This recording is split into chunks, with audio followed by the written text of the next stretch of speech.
It is Wednesday, November 24th, Thanksgiving Eve. Even though that is not a thing. That is totally not a thing. And we probably might talk about that, but maybe not. Today on Guy's Daily Drive. Bam!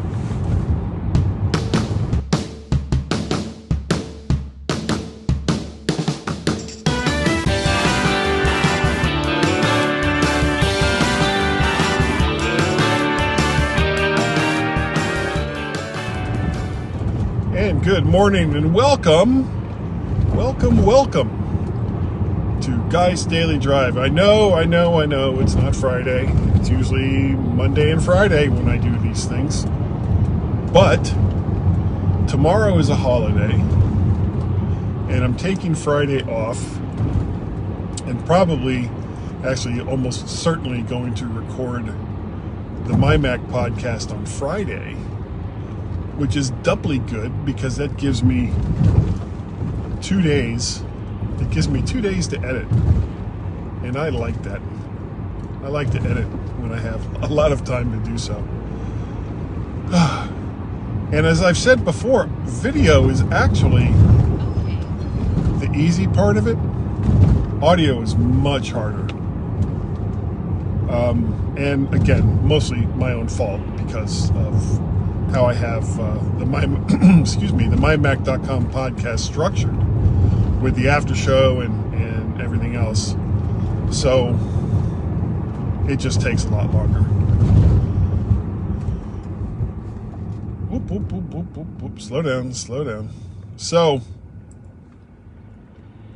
I was a coworker and I yesterday, just to break things up, because I typically, God, look at all that glare.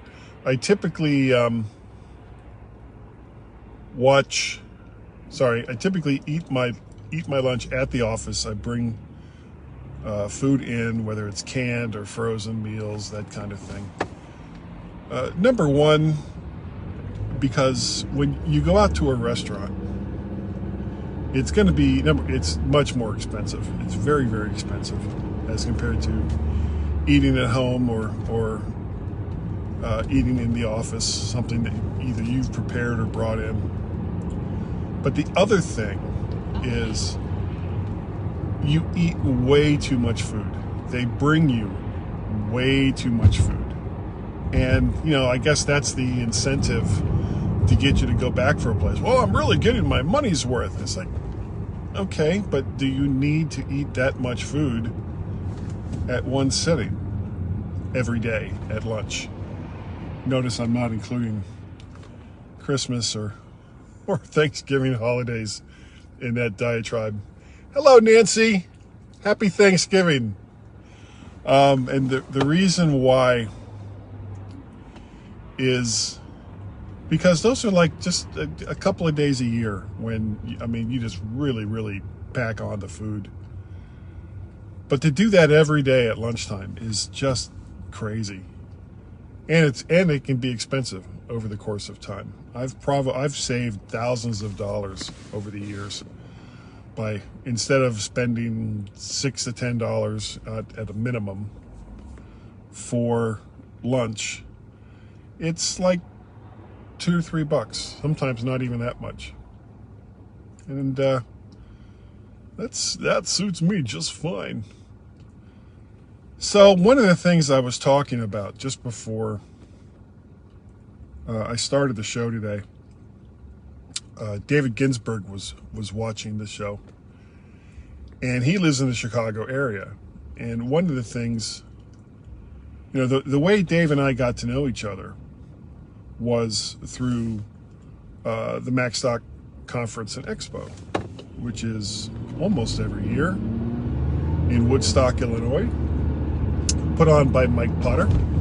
Check it out at MacStockConferenceandExpo.com for the next time it's coming around. Hopefully next year it will be in person and not virtual as it has been for the last 2 years. Though I did go to it this year.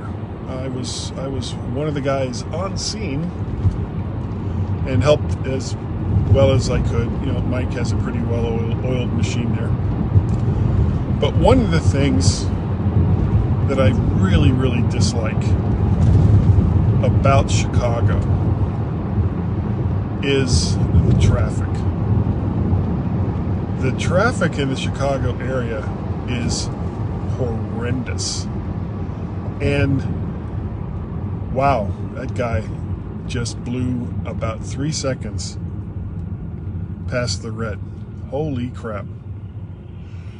I'm going to interrupt this for just a second to say, if you are stopped at a stoplight and the light turns green, look both ways. Look in all directions before you start to cross the street, because of idiots like that who, you know, can't wait 30 seconds to a minute for the light to cycle around to them again. God, what a moron. However, Chicago is filled with those people as well. So,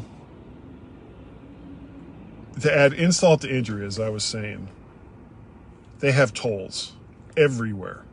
You can't get on, and the crazy thing is, it's an interstate highway, which means that it's a federally funded highway, and that your tax dollars went to build that road and went to maintain that road. And Chicago has tolls, it seems like every couple of miles, just to grab a little bit more cash for the convenience of using an interstate highway that you've already paid for. That's just terrible. But there's just so many people using the roads in Chicago, and it's a mess.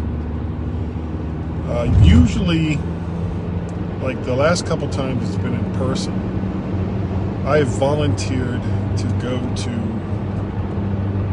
the airport, Chicago airport, not Midway. Can't think of it. I almost said Heathrow. Oh my God. Well, whatever the name of the Chicago airport is, can't remember. It'll come to me after I finish recording. Maybe Dave will tell me. Getting to that airport from Woodstock, because Woodstock is, as the crow flies, probably about an hour away. But with all of the traffic that there is in that area, it takes forever. And it's a frustrating drive because the airport itself is laid out so terribly. Like, for example, when I went there this year for the virtual MacStock,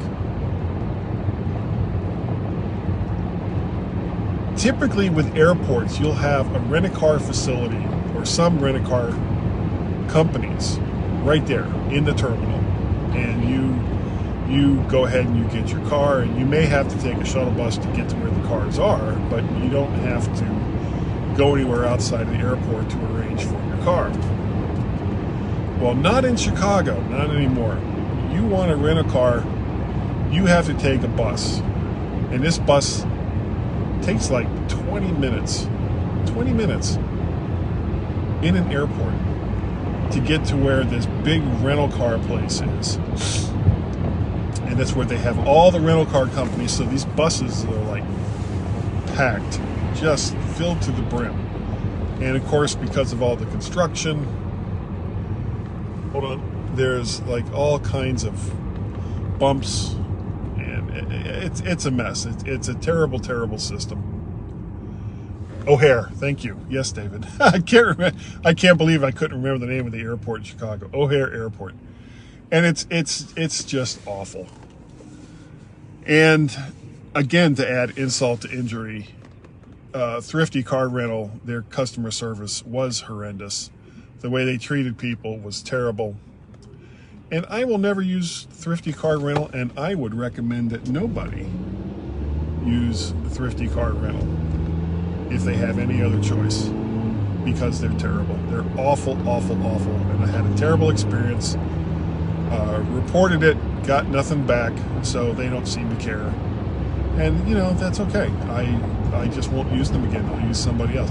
I will pay more money to use somebody else's service. But the way all of this, we're going to wrap it all the way back around. The way all of this started was when my coworker and I decided to go to Dixie Bones for lunch yesterday. And we left the office and we got onto Route 1, because that's where the restaurant is, on Route 1. And the traffic was just, not going anywhere. So we took a chance because he really, really wanted to. I was ready to just bag it and say, let's just go. There's other places that are much closer, not necessarily good barbecue, but there's other places that are much, much closer. But he was, well, let's, get on and try 95. So we get on 95 and it was better, but not by much. And we did get to Dixie Bones. However, this is the time of year, especially when you have a long weekend, like most people are taking Friday off that I know. It's just, traffic is going to be really, really bad. Everybody is trying to either get into town to visit relatives and friends or get out of town to visit relatives and friends. It's just not good. And it's why usually when I leave on a trip, I try to go either really early in the morning or at night after rush hour is done. Because once you actually get out of this area, traffic's not that bad once you actually get out of the area. So that's just, make your plans and try not to get caught up in all the bad traffic. And if you do, just know it's temporary and eventually you will see light at the end of the tunnel. All right, that's going to do it for today, I think. Number one, thanks to Nancy and David for joining me live. I really appreciate the fact that when anybody comes and joins me live, it just adds something to Guy's Daily Drive for me. But if you want to get a hold of me, email address is podcast@vertshark.com or guy@mymac.com. Also, you can reach me on the Twitters. I am MacParrot and/or VertShark. VertShark.com is the website. If you want to see the videos, go to YouTube. And in the search bar, type in VertShark.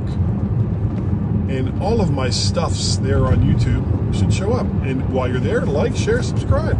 Did you see it? Like, share, subscribe. So easy. So easy. Don't forget to, speaking of subscribing, mymac.com podcast and the podcatcher of your choice that I do every week with Gaz. I missed it again last night, but a lot of times you can find me on Chuck Joyner's Mac Voices on Tuesday nights at 8 p.m. Eastern Standard Time. Of course, Guy's Daily Drive right here. If you would like to contribute to all of the crazy and stupid things that I do, you can do so by going to Patreon, patreon.com/MacParrot. You can also, what's going on here? You can also go to Coffee and buy me a coffee, ko-fi.com/MacParrot, or PayPal at paypal.me/MacParrot. I don't know what's happening here, but things are slowing down. And I think that is going to do it for today. I really appreciate the fact that you have joined me, either with audio or video, live or not live. And I will see all of you next time right here on Guy's Daily Drive. Bye-bye.